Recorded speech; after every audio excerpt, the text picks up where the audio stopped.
Chinmaya Sadguruve Namaha. Hari Om and welcome to Gita for Entrepreneurs. A very good morning to one and all present here. Usually on Sundays, we chant shlokas or learn about the Bhagavad-Gita, but we aren't well versed with the practical application of it in our day-to-day lives. Lord Shri Krishna quoted, Jnana Vijnana Sahitam Yat Gyatva Mokshase Subhat. Jnana, theoretical knowledge, becomes Vijnana, realized knowledge, when put into practice, or it is useless. To plug in this gap about practical use of the Bhagavad-Gita, today we have with us Sri K. Raghurama Reddy, CEO and founder of Konar Engineering Private Limited. We extend a warm welcome and are delighted to have you, sir. Let's begin this session without any further ado. We'll be starting off with the starting prayers. Shaman, you can take over from here.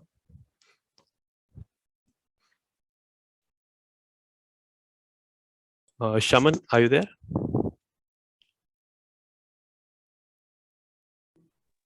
Suhasini, can you do it?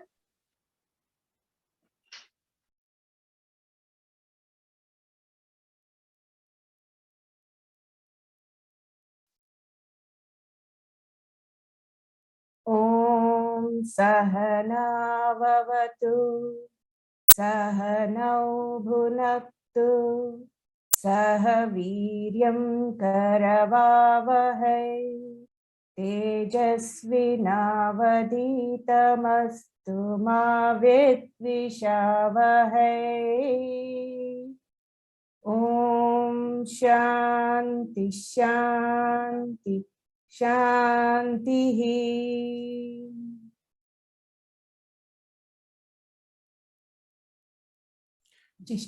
Well, looks like we all have an auspicious environment set around us. I request Karthik to say a few words about our honorary speaker. So Karthik, the stage is all yours. So, good morning and Hari Om to all who have joined this call. As Vishnu said, our esteemed guest for this week is Sri Kondappa Raghurama Reddy, or Raghuram Garu as he's reverentially called. And he has been a gold medalist in mechanical engineering from Bangalore University. And he's been running a successful business for the last 30 years, 3 decades. I'm not even alive for that long. he's been running a business for that long. And Konar Engineering Services deals with precision equipments and metal forming and sheet metal designing and production. And it's a very big company. And it's been going on for 30 years. And I can't even imagine how difficult or how challenging it must have been for Sri Raghuram Garu for it to be running this successfully for the last 30 years. And he's also an avid reader of philosophy, and he's a very good student of Vedanta, and he's undergone multiple systemic studies since 2007 under the guidance of Swami Parthasarathi. And he's a founder of this Konar Academy Charitable Trust, which is present for the right promotion, education of this kind of knowledge, and which is given by his Swamiji. And this intellect development and this self-management and all of this is something that is required in all our lives. And I'm very happy and I'm very excited to listen to all that he has to tell us and talk to us about. A warm welcome to you, sir. Thank you for taking your time off and addressing us for this event. Thank you so much.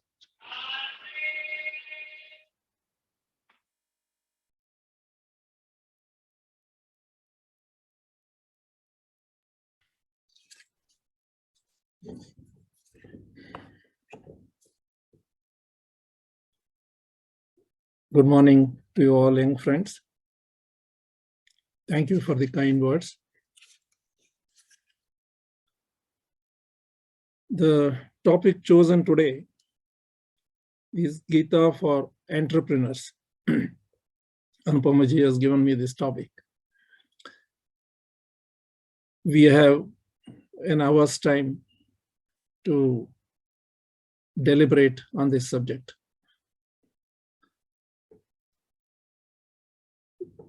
We are having two words. One is Gita, which is the philosophical content, spiritual content, and the other is entrepreneur, that is Vyavaharika, or what we are supposed to, the life, how are we going to live in this world, how these two are related. That is the subject matter.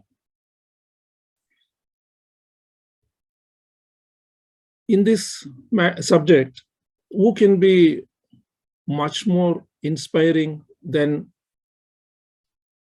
our Gurudev himself, Swami Chinmayananda?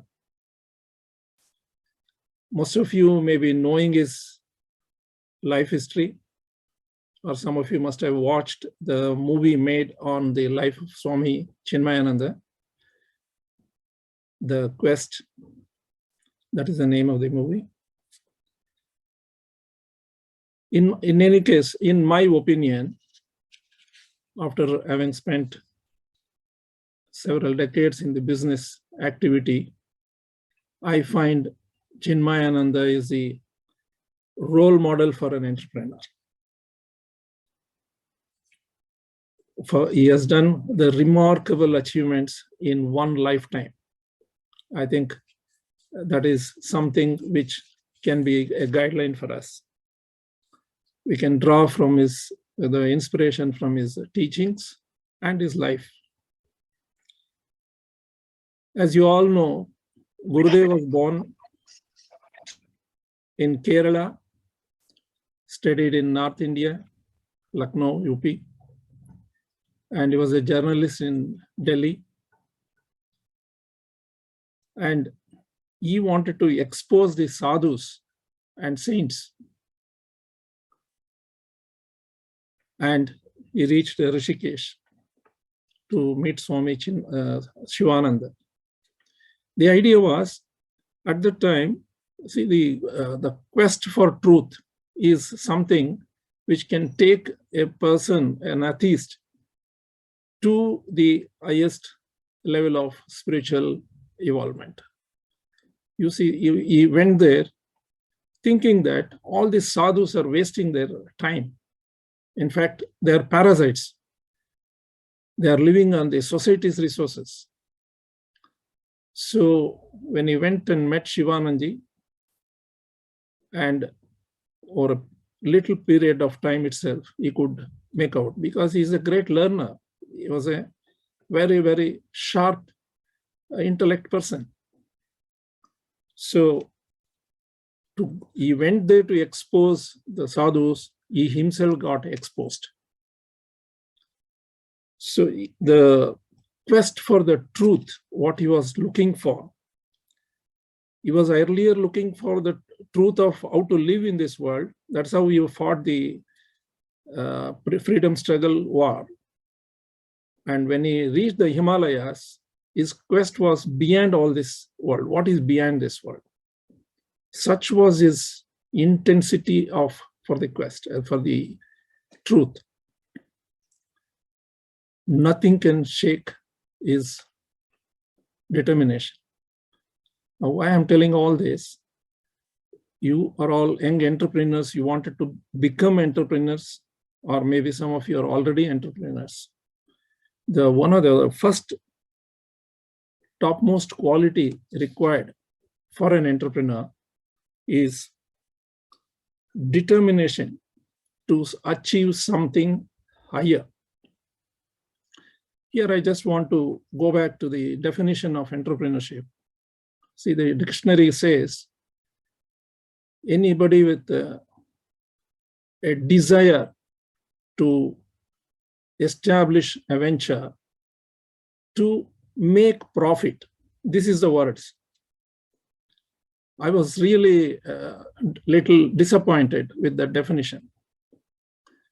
You look at the Western world, they're all great business people.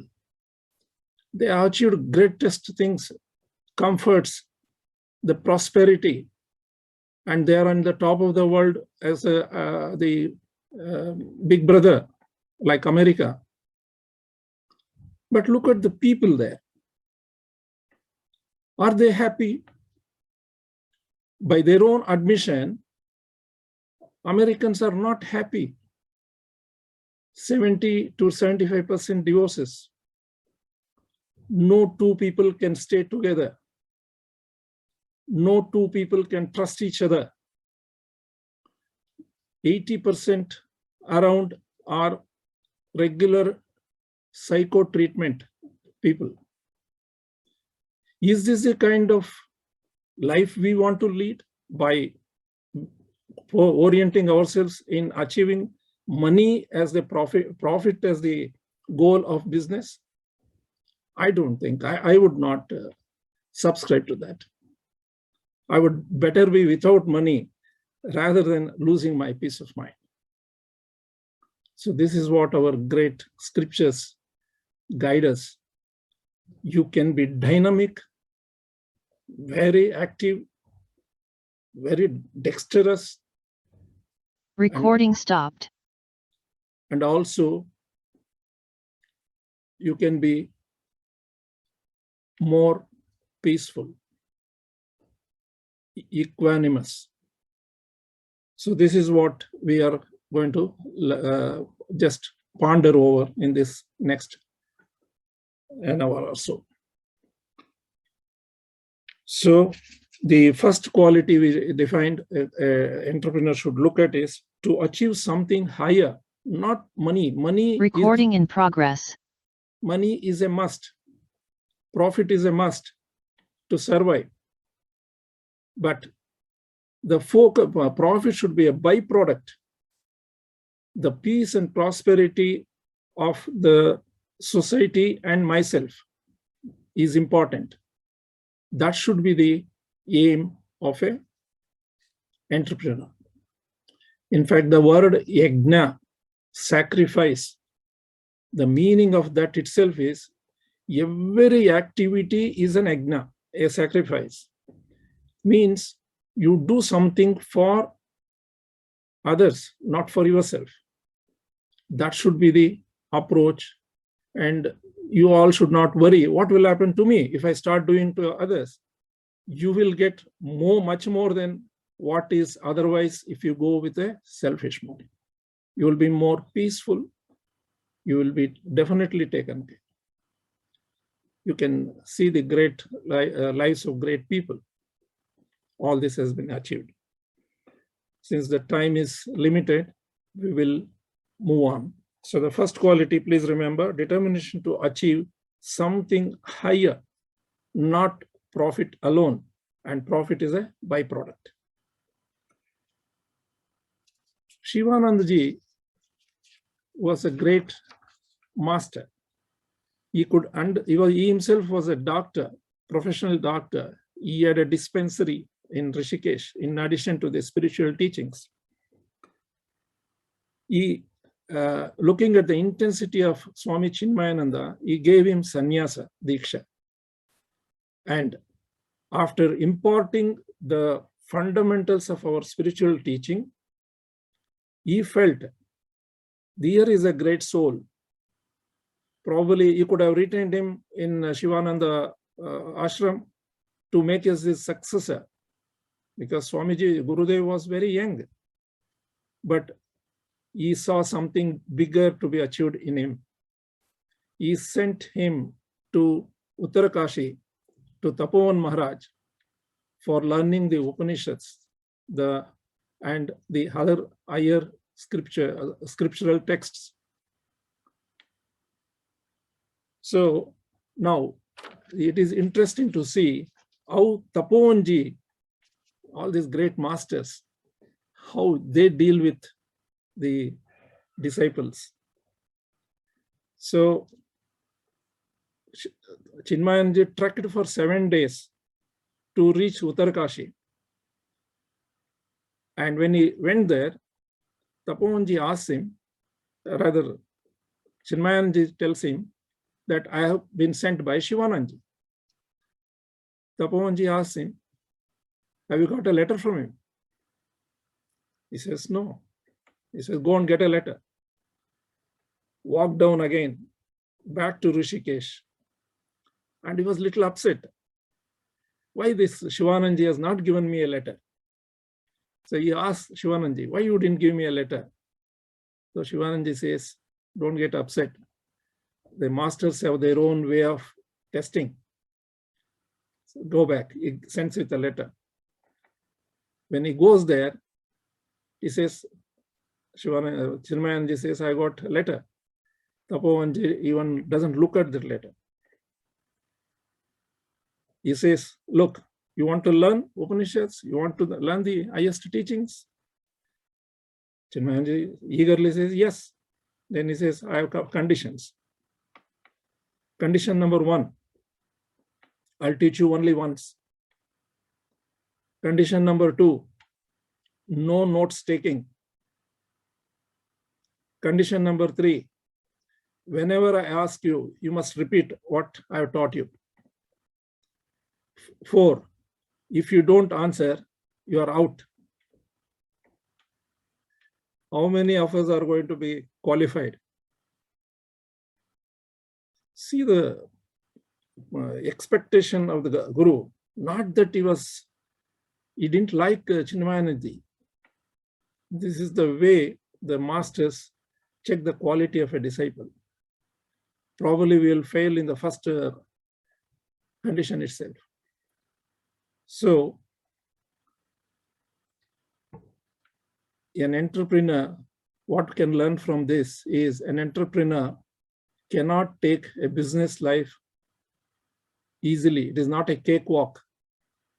There will be sufficient number of hurdles in achieving the business results. Particularly when you start a business, probably you are borrowing money, you are also inexperienced. So there will be no cash generation. That is the time your full effort is required. Full attention is required. Like if you want to plant a tree, when it is a small sapling, you need to fence it. You need to protect it from sun, rains, floods. You have to take put proper nourishment. That only when it grows up, probably you don't need that much of attention. So initial stages for any entrepreneur will be the testing time. In fact, I have gone through myself for more than 5 years. I didn't know when what happens, because there was no generation of cash. We are struggling because we took up a high technology project. And Karnataka State Financial Corporation, who lended money, they were knocking every month at the gate. And one day, in fact, all the time I used to work on the machines. My hands always used to be with oil. And these people enter and ask, where is this director? So I go there. Then they said, I'm going to lock your company. So the situation is such, they are legitimate. It is not that they don't like me. They are working for their company. So understanding that situation, understanding your own position, are you going to be successful? We have to deal such situations. I explained to them, this is a very high technology thing which we have taken up. Unfortunately, I don't have technology support within the country. I have to do the research and get these things done. So if you allow me to function, probably you will get back your money. If you don't allow me and close the gate, you will not get anything because nobody knows how to operate that machine. So anyway, I think they were really magnanimous. They gave me sufficient time so we could establish one of the best deep drawing technology in the country. So what I mean to say is, when we look at others who have made money easily, when we see them going in good cars, they build big houses, we get inclined to believe that business will give me money easily. So do not have such, don't take anything for granted. You need to the second point is you must have the courage and steadfastness for facing adverse conditions. The courage and steadfastness to face adverse conditions. See, then the third level of analyzing Swami Gurudev's life is, he completed his studies. He had the complete knowledge. He had the complete wisdom. He became paripurna. There was no need for him to struggle further in his life. Probably you could have taken a cave or a hut there and would have been in samadhi state forever. But he has traveled from Kerala up to Rishikesh, and he has spent several decades in the worldly life, and he has seen the misery, sorrow of the people. So he takes the permission from his guru to go to the plains and teach this knowledge of how to live this life peacefully, dynamically, prosperously, and also what is beyond life. He is the first, I think, Swami Chinmayananda ji. There is a revolution after his writings, because he has translated most of the scriptural texts first time in English. Today, that is why we are able to today sit here and exchange these notes. So what is he goes to the public. He didn't have any easy access to everywhere. It was a great lifetime effort of Gurudev. Today we have a mighty Chinmaya mission. So what is the lesson one should learn? You need to work hard, work smart, and implement the projects, whatever you're taken up, whatever is maybe the line. With what background? With the spirit of service and sacrifice. So the third condition is all your endeavors, all your entrepreneurial efforts should be towards service and sacrifice, and share what the gains, whatever you have achieved. I'm sure you're all intelligent people. For a period of time, you all will be successful. That time, at least, we should focus and see the other unfortunate people like Gurudev saw from Himalayas and came down and spread his knowledge. So these are the few of the points. If we go on with the life of Gurudev, there are many more such things. I'm sure you all have the access to the life history and pick up many points from that. Now we have not talked anything about the Bhagavad-Gita. So we are going to understand how this Bhagavad-Gita, what all things we can pick up. It is very difficult in a short term like this to cover this vast Bhagavad-Gita and do any justice. Definitely it is not possible. What I thought was, from my experiences, I can share what I could learn. Say up to around 50 years, even though I had inclination to study the scriptures, I never had the opportunity. So the work at the company, whatever I started, was very, very hard work, and always used to get stressed. And not only getting stressed, I was creating stress among the employees. And I was a very strict discipline master. So I used to, the results were there, but not with happiness, like Americans, what I said. We have to balance and see. Now, after started studying the scriptural texts and attending the various courses, something new light dawned on me. And today, the picture is exactly opposite. People who doesn't want to see me in the company, they want my presence. They want me to come and talk to them. There is no such fear. They only feel more, they get something out of my experiences. And the situation at the company is of very camaraderie. And the results also, the efficiencies also are much higher. No need to monitor everybody sitting on their back. So this can be transferred to every organization. That is the greatness of this Bhagavad-Gita's teachings. So first, let us see, we'll take Arjuna Vishada Yoga, the first chapter in Bhagavad-Gita. I think most of you know about it. Arjuna was preparing a project report for 13 years. And he was going to all financial institutions, everybody, and collecting the resources. He went to Shiva, got Pashupatasra. He was ready with everything. But when it came to the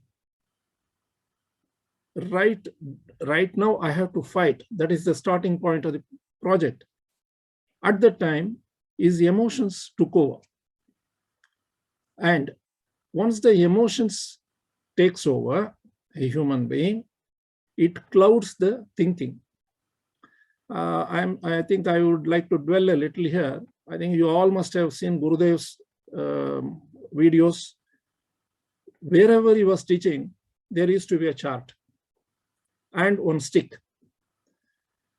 Any of you know what is the chart and the stick? It was the body, mind, intellect, the BMI chart. Yes, Karthik. So there used to be a chart, body, mind, intellect. Then next one is PET. Then the perceptions, emotions, and the PET, perceiver, emotion, and thoughts. Okay, the body, mind, and intellect.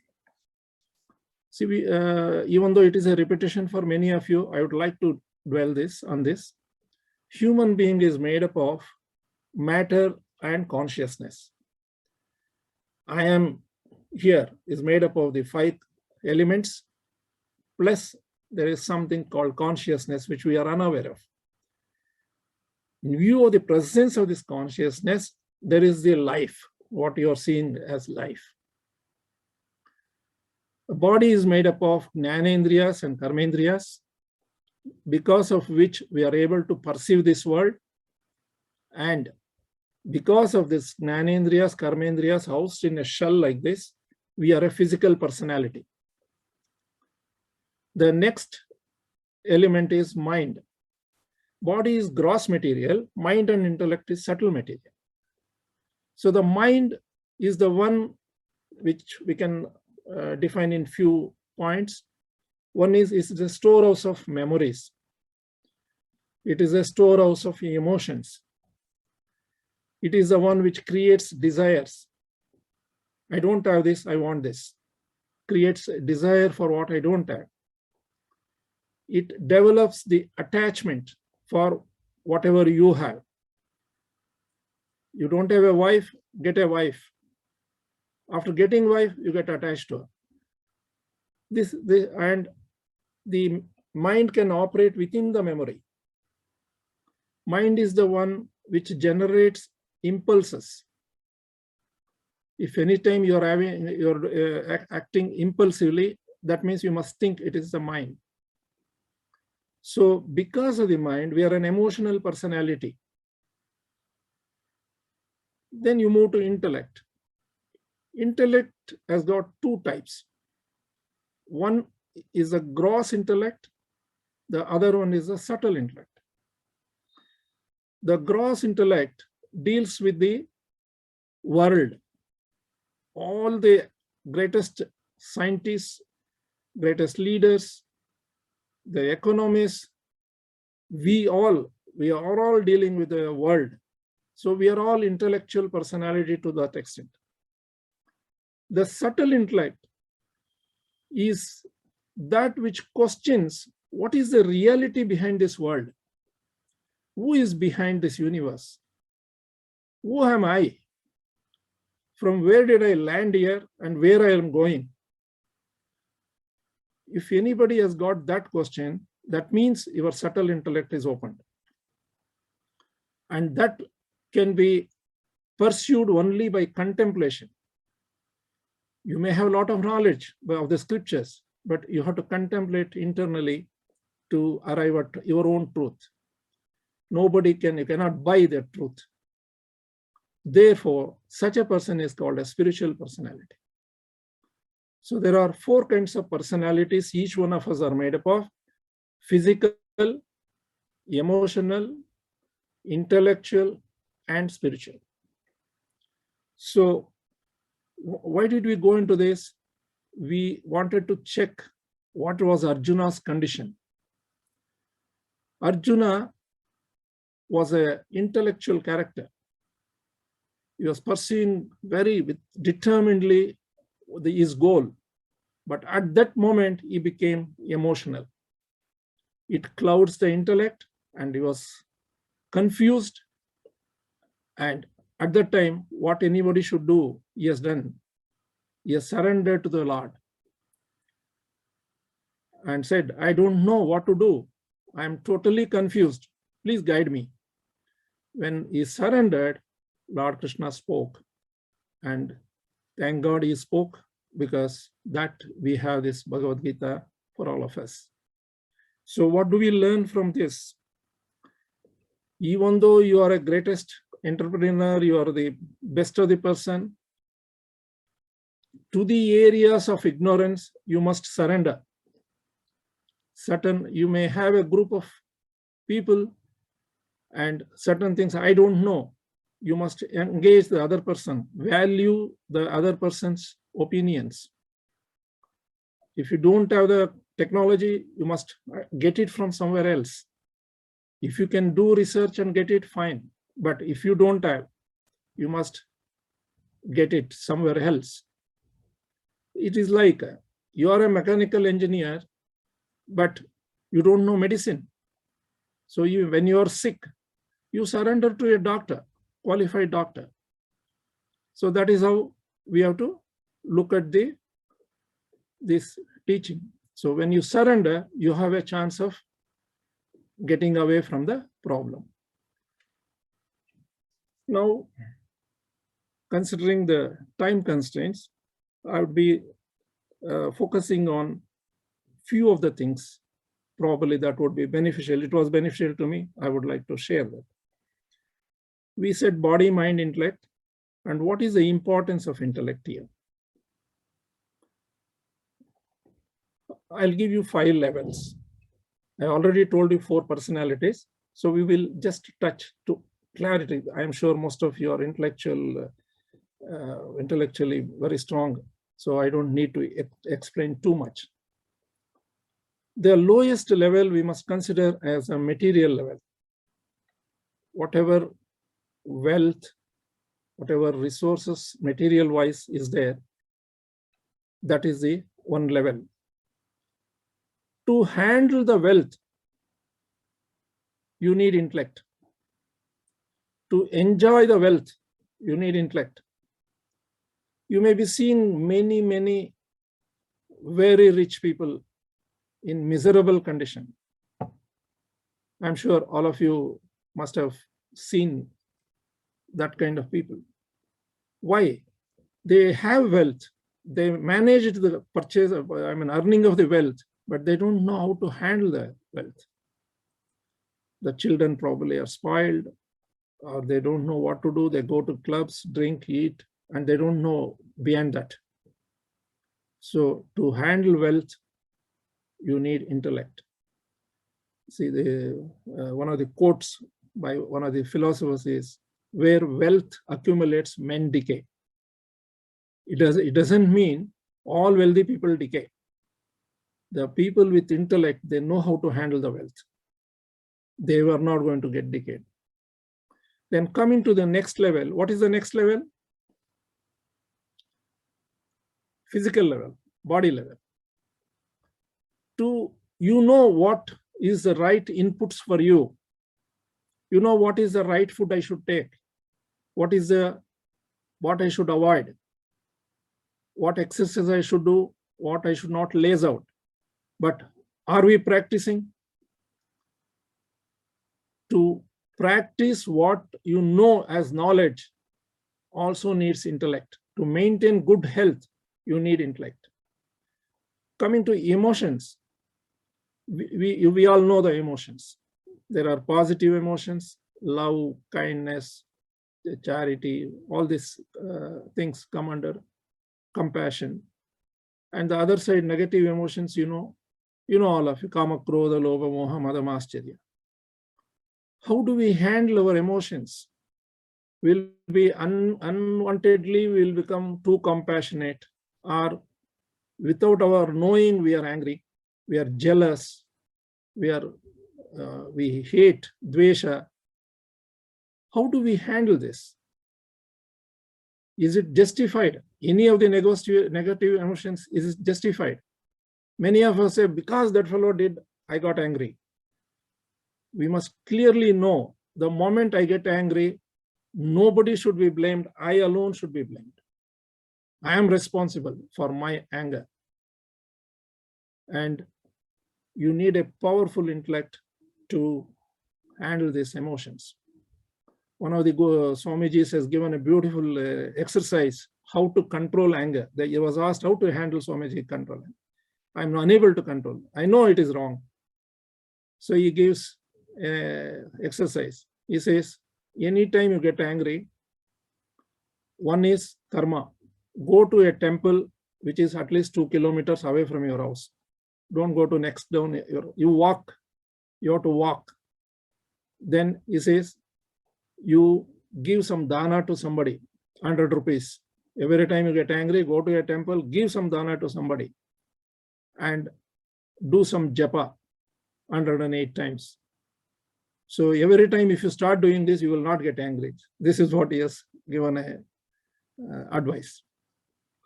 So this we said emotional levels. To handle emotion, we need intellect. To handle our intelligence, we need intellect. Intelligence. See, if you are 10 boys in a class, you all got the same knowledge. You see all the 10 of you after 10 years. Each one will be in different positions. You all agree? You are with me? Yes. So, Yes. So it depends upon the kind of intellect you use to handle the intelligence. Intelligence you acquire from external sources. Intellect has to be developed by oneself. Only by this kind of association, and Gurudev has given the guidelines how to develop our intellect. So in all these levels and the spiritual level, many of the people who get into spiritual studies, they get stuck with the beauty of chanting, beauty of the explanation. In fact, one of the greatest problem with teaching is we get enamored by the teaching enjoyment, and our growth will stop. So there also you need an intellect to ensure that your job is to teach and get out. Don't get into any enjoyment of that thing and get enamored by that and go in that direction. One of the Upanishads cautions this. People who don't have knowledge, they are in darkness. People who have this knowledge are in blinding darkness because of this. So we have to be careful in all these 5 levels. Now,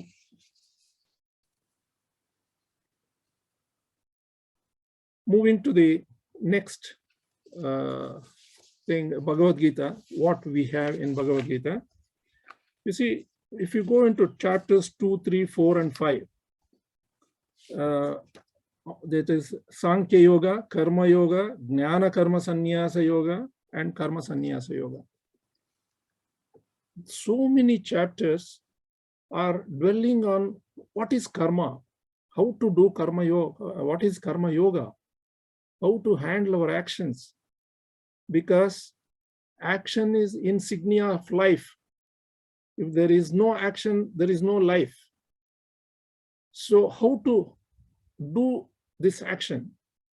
So that karma yoga, if you study all these chapters through the master's guidance, probably you may get some explanation and understanding. For a session like this, I thought straight away I will give what I have understood as karma yoga in 4 steps. Easy? 4 steps. So first and foremost is, for what is the difference between karma and karma yoga? Karma is any action without any thinking we keep doing for our own benefit. Or simply you can say all selfish actions are just karma. If you do with jnana, your actions become unselfish.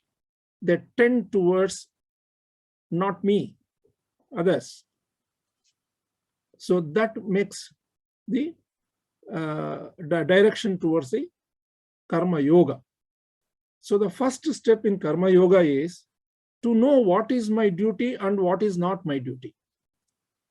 What is my duty with respect to my wife, my husband, my children, my parents, my employees, my superiors, my society, my country, towards all the people in the world, and the ultimate is towards all the living beings in this world. What is my duty? If we are clear, there will be so much of burden off from you.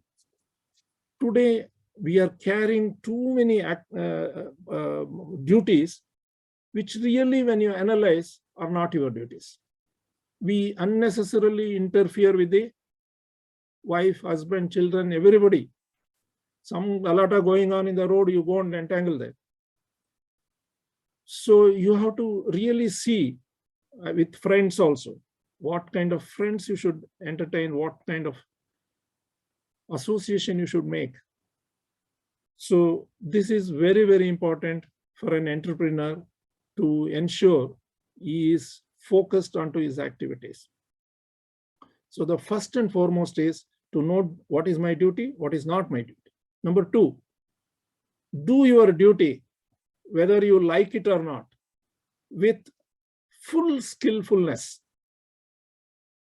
That's what Bhagavad-Gita says. I'll give you the chapter numbers in case you would like to note down. He says, the second point, I'll complete the 4 and then I'll give you the. So the second point is, you do your duty whether you like it or not. I don't like to look after my old parents. They are dirty. No, it is your duty, do it. So then the third point is, when you are doing the duty, focus your mind onto the action, not on the result. What will happen? Will I get this?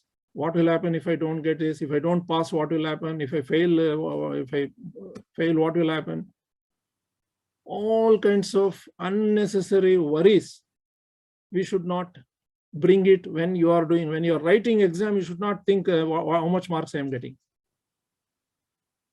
This is what one of the slokas, karmanye vadikaraste. And there is a misunderstanding here. That means we should not aspire for anything. No, you have fixed a goal. You want to go to Chennai. Set the direction east from Bangalore. Then start walking. While walking, you cannot make the japa, chane, chane, chane, japa. No, you enjoy the work, walking. You look at the side and enjoy your actions. This is what is the third point. Focus on your action, not on the result. And the fourth point is, what after doing all this, you will get a result. You will get a result which is, suppose you are expecting 100, you are aiming at 100, you may get 30, or you may get 90, or you may get 150 or 200. Don't get excited if you get 200 and go up. Don't fall into depression if you go into 30. Receive that as Ishvara Prasada. This is the 4 steps for doing karma yoga, which will not give you stress, strain. You can be working 365 days without any holiday. Your holiday becomes a karma yoga. Your eating becomes a karma yoga. Why I'm eating? It is a selfish activity. But my ultimate aim is I must have a good health so I don't trouble others in my goal of reaching the evolution, ultimate freedom I want to reach. For that, I need the body. So I must take care of the body. So every action of ours should become karma yoga. So if you see the chapters 2, verse 47, verse 48, verse 50, this will provide us. Of course, the other verses are there, but this can be guidelines for us how to do karma yoga. Then the next, so how does it help for an entrepreneur? It has helped me. There is an example here. How you will, your anxiety for the future and worry of the past are going to be reduced. Most of the time we are struggling with this. Mind is the one which takes you to the past or the future. Whenever you are in the past or future, you are in agitation. So you reduce the influence of these anxieties and worries. Your action becomes more skillful. Then Gurudev has given us wonderful names. I don't see any of such names in earlier literature. Ladder of fall. Again, chapter 2, verse 62 and 63. Dhyayato vishayan pumsaha sangasteshu upajayate sangat sanjayate kamaha kamat krodho vijayate. 63 is krodhat bhavati sammohaha sammohat smriti vibhramaha smriti bhramshat buddhinashaha buddhinashat pranashyati. What it says is, all your problems start with the first desire. If you have no method to handle the desire, if your intellect is not powerful enough to guide the mind on the desire, scriptures don't say don't enjoy. In fact, they say you have come here only to enjoy. But the moderation, the guiding of the mind, avoiding indulgence. See, when you enjoy, if you get into indulgence, you do not know what you are leading to. In fact, you will suffer after the indulgence. Overnight, enjoy, drink, masti karo. Next day, you are in a mess. So it is advising an entrepreneur that your indulgence in anything, like you get into a greed that so-and-so business is very attractive, I want to catch it. You don't see the thorns around that. You try to get into that, and like a firefly, we burn our wings. So one should have the very, very shrewd understanding of our desires. So he says, Gurudev says, or the Bhagavad-Gita says, that if you don't handle the starting point is your desire properly, that takes you over to as an attachment, then it will cloud the mind. Once the mind, the intellect is clouded, the mind alone starts acting, and there is no thinking. Buddhi finally says the intellect is destroyed and leads to your destruction. So this, he says, the ladder of fall.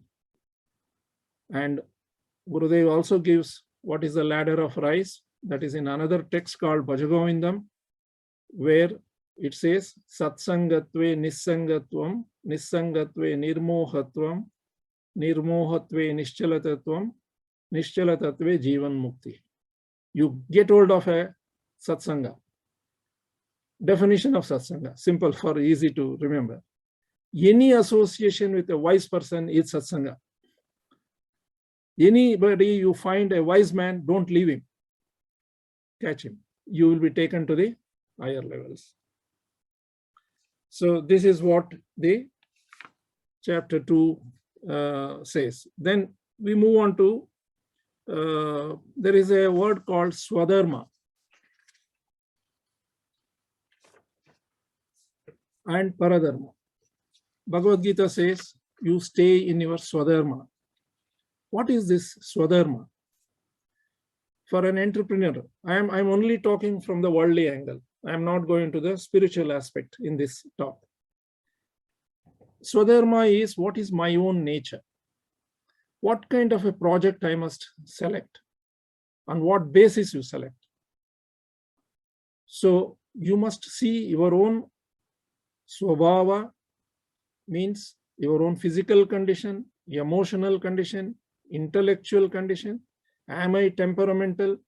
Am I a quick learner? Am I a sharp person? Have I got my age? Suppose at this age I will decide I want to get a gold medal for the country in Olympics. Is it possible? I must think and select based on my age, my physical condition, my resources like this. Plus, what are the other resources I have? Do I have sufficient money?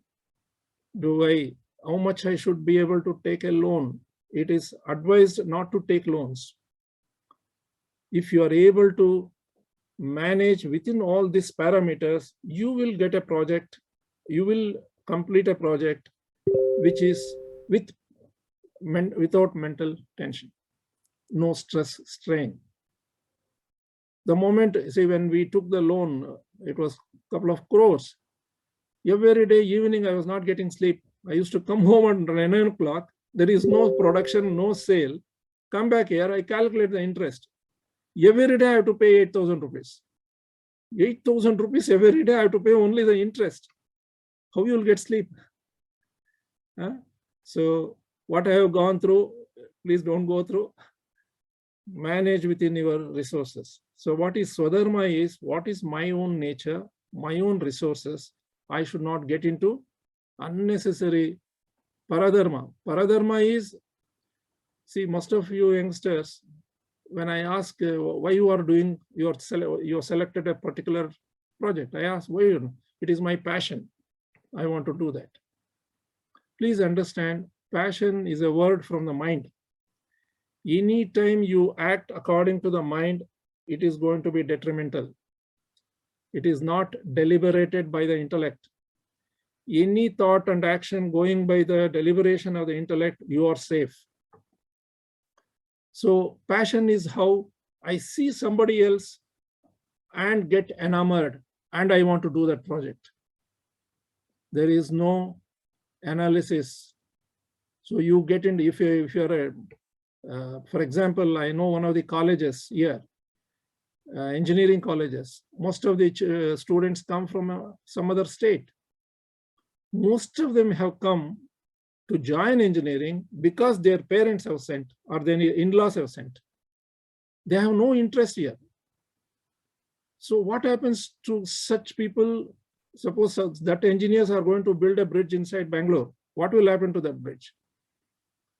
So we have to be, it is paradharma bhayavaha. That's what it says, Bhagavad-Gita. So make sure you know your own nature. How to know your own nature? That also Bhagavad-Gita gives. So I will, if time is there, I will tell on that, how to nature. Otherwise, we slightly move on. Bhagavad-Gita, you can open, go to some of the master's teachings. We are lucky to have living saints like Brahmanandaji, Tejomayanandaji, and many other saints here. You should make use of that. We know their value only when they are not there. We say, Swami Vivekananda, if he is there, I would have. When he was there, nobody was bothered. Nobody was interested. So whoever was there, we should make use of it. Then another point for the entrepreneurs is chapter 3, verse 21. Yad yad acharati shrestha tat teve tarajanaha swayat pramanam kurute loko tat anuvartate. A leader, let us say you become a leader, head of the organization. What you do practically, that will be followed by your assistants, not what you preach them. You tell them, you must all come in time, you must work like this, you must not waste time, but you come late, you are not punctual, you cannot implement anything inside your organization. One needs to exhibit these qualities as leaders. And another quality required for a leader is that cooperative endeavor. A leader should be, he should be cooperative. Means, what is the meaning of cooperation? Cooperation is, first thing is I do my duty. Then I look beyond my duty and see whether I can help, not interfering. Not interfering. In the name of helping, we interfere, go take over and mess the other people. Ask them what I can help for. Can I help you? And if they say specific area, you help and come out. And one more aspect of the cooperation is, after you do this help, you go beyond your duties to meet the organizational goals. Then you expect, I did this, I did overtime, I did this. So what is that I am getting from here? Am I getting some money, some package, or some promotion? That means you are not doing cooperative. Without expecting anything, trying to go beyond your duties and help is the cooperative endeavor. What is the benefit of this? Your stature will grow for yourself. You will certify yourself you have grown. You are not sold for cheap coins. So this is what is the Yadyadachariti Sreshtaha. We can pick up from there. Then there are three more areas. Amma, how much time I have? Question, and we'll probably not have a question and answer session then.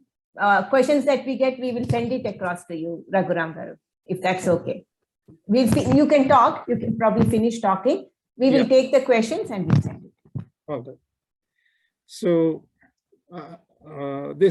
there are other areas I'll very quickly tell. If somebody wants to make a note, these are worth for an entrepreneur to note down and go through them.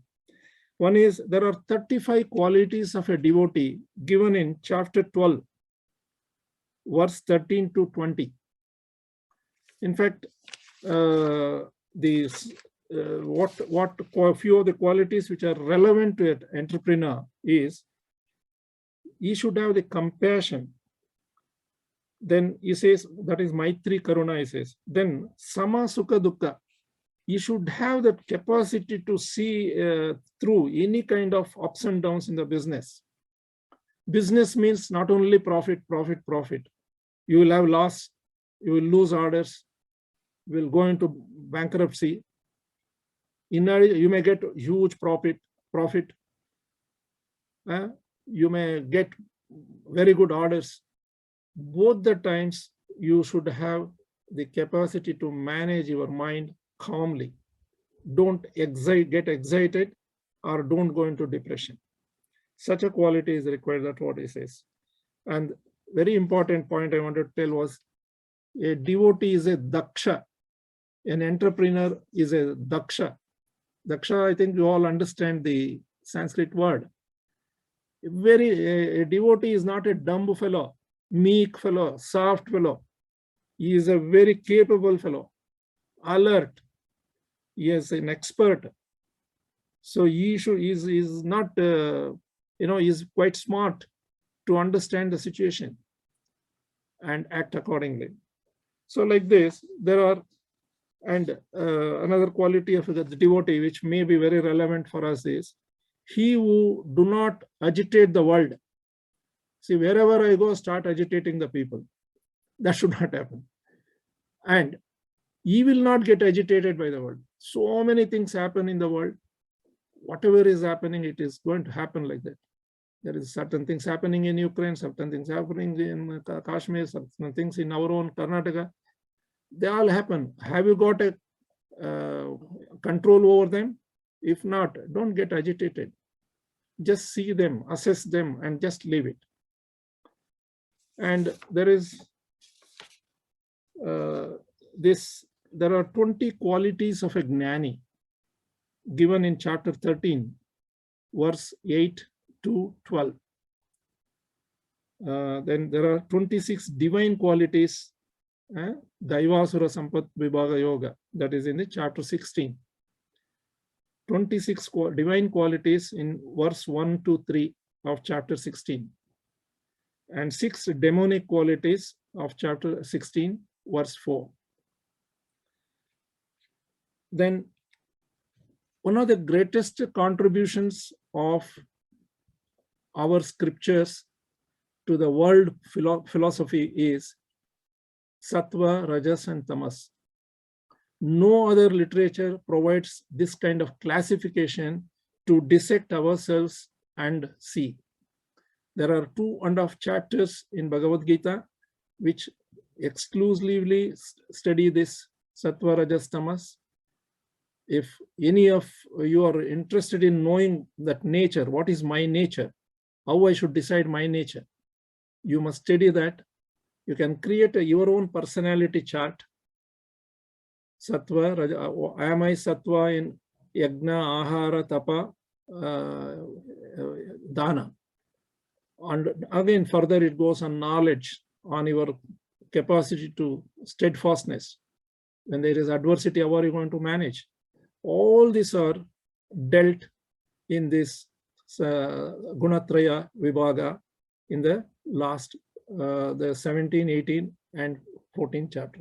One of the chapters, the Gunatraya Vibhaga Yoga. So if any of you are interested, you must study that.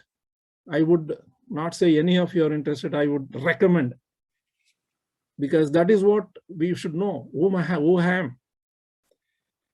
Then the chapter 6, verse 17, in my opinion, is very important. It says how to practice this yoga. Yuktarasya viharasya yukta chetasya karmasu yukta swapnavabodhasya yogo bhavati dukkadaha. A yogi, a practitioner, an entrepreneur, how he overcomes sorrow. He says, you be in the middle path, either food or entertainment, work or study, sleeping or waking. Manage all of them in the middle path. Like Buddha has said, middle path. Don't do excessive of any of them. You will be all right. You will not be in sorrow. So this is very important, in my opinion, guideline for a, they say I'm very hardworking, I'm not finding time to eat, I overlook eating time and get into problems. Who asked you to do all that?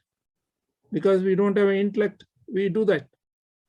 You have to eat at the right time, sleep at the right time, do all activities at the required quantities. Then the last thing I would like to give you is chapter 18, verse 37 and 38.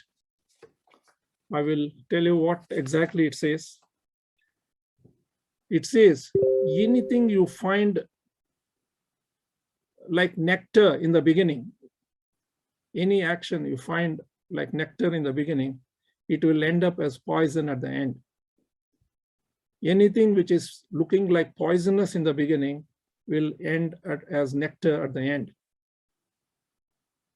It is amazing, isn't it? So sleeping is, lazing is, not working out is, eating junk food is, all this is so nice. It is like nectar in the beginning. What happens to your life subsequently? The other way, you disciplinedly follow your food intakes, your exercises, your all inputs, what you are giving to yourself, satsanga. This is difficult to practice. It is poisonous inside. I don't want to do it. I can't do it. Your mind will keep on telling you, postponing it, all this. You should develop your intellect to see that you overcome the mind's lethargy. Mind is like a child within us. Intellect is like an adult within us. So you must develop the adult and guide the child. With this, when you practice, you will get into such actions which are looking poisonous, but they are the ones which are useful for you. This Shreya and Preya, one of the Upanishads, the detailed explanation is also there. So our scriptures are so, I don't know if I didn't have the scriptures, what would have happened to us? What would have happened to me? And that can be imagined looking at the world. The world is becoming animalistic. Easy attractions. I want to enjoy, and I alone want to enjoy. This is the situation today and leading to all kinds of destructive things in the world. So within the limited time, I just presented few of the things from my experience taking Gurudev's blessings, and I hope this would be useful to you. And I must thank Anupamaji, the youth wing of Chinmaya Mission, for providing this opportunity to share. And we have Satsanga Bhavana in HSR layout. All of you are welcome anytime. And also guide me what way we can promote this knowledge. My only intention is to promote this knowledge to youngsters who should come out of depressions. They should be bright people. They should lead this country and show that we are, as a country, we are really the Vishwaguru. That is the kind of intention I have. Whatever little God-given guidance, I am doing it. All of you can join and we can take it forward. Thank you very much. Sir, it was a wonderful pleasure for us to listen to you, and really we understood the life's equation. As you said, money is a byproduct. Usually we are all indulged in studying chemical reactions, that we get to study the life's reaction itself. So thanks a lot, and I'm sure that all of us would start looking for temples around a 2-mile radius to come around. So thanks a lot, sir. So moving on, sir, on behalf of all of us, Gautam would like to say a few words. So Gautam, could you please continue? Thank you, Jishnu. Hari Om, sir. Thank you so much for taking out the time from your day today to enlighten us and tell us a little bit about how you use the Bhagavad-Gita in your business and your life. I definitely took a few notes, and especially the 4 rules or the 4 principles which you mentioned. Definitely will try looking into it a little further and replicating it in my own life. But thank you so much. And thank you everyone else on the call for attending today. For further talks such as this, there will be more communication. Hari Om, everyone. On this note, let's end the session with the closing prayers. Stuti, you can please continue. Don't mind, I'll just say a word. I'll just say thanks. Thanks a lot, Raghurama Garu. It was like really nice. I know mine is like, it was not in the plan, yeah, but thanks a lot. And we hope to have you come back and talk to us soon, or we'll all come to Satsanga. At least I'll come with some of them to say thanks to you very soon. So. So yes, Stuti, you can continue with the closing prayer. ॐ स्वस्ति प्रजाभ्य परिपालयन्ता न्यायेन मार्गेण महिं महिष्याः गो ब्राह्मणेभ्य शुभमस्तु नित्यं लोकाः समस्ताः सुखिनो भवन्तु काले वर्षतु पर्जन्यः पृथिवी सस्यशालिनी देशोऽयं शोभरहितः ब्राह्मणाः सन्तु निर्भयाः ॐ सर्वेषां स्वस्तिर्भवतु सर्वेषां शान्तिर्भवतु सर्वेषां पूर्णं भवतु सर्वेषां मङ्गलं भवतु सर्वे भवन्तु सुखिनः सर्वे सन्तु निरामयाः सर्वे भद्राणि पश्यन्तु मा कश्चित् दुःखभाग् भवेत् ॐ पूर्णमदः पूर्णमिदं पूर्णात् पूर्णमुदच्छते पूर्णस्य पूर्णमादाय पूर्णमेवावशिष्यते ॐ शान्ति शान्ति शान्तिः हरि ओम् श्री गुरुभ्यो नमः हरि ओम्. Thank you. Jishnu, I think one thing we just forgot to mention. Yes, ma'am, because we about did the- not have the Yeah. yeah. So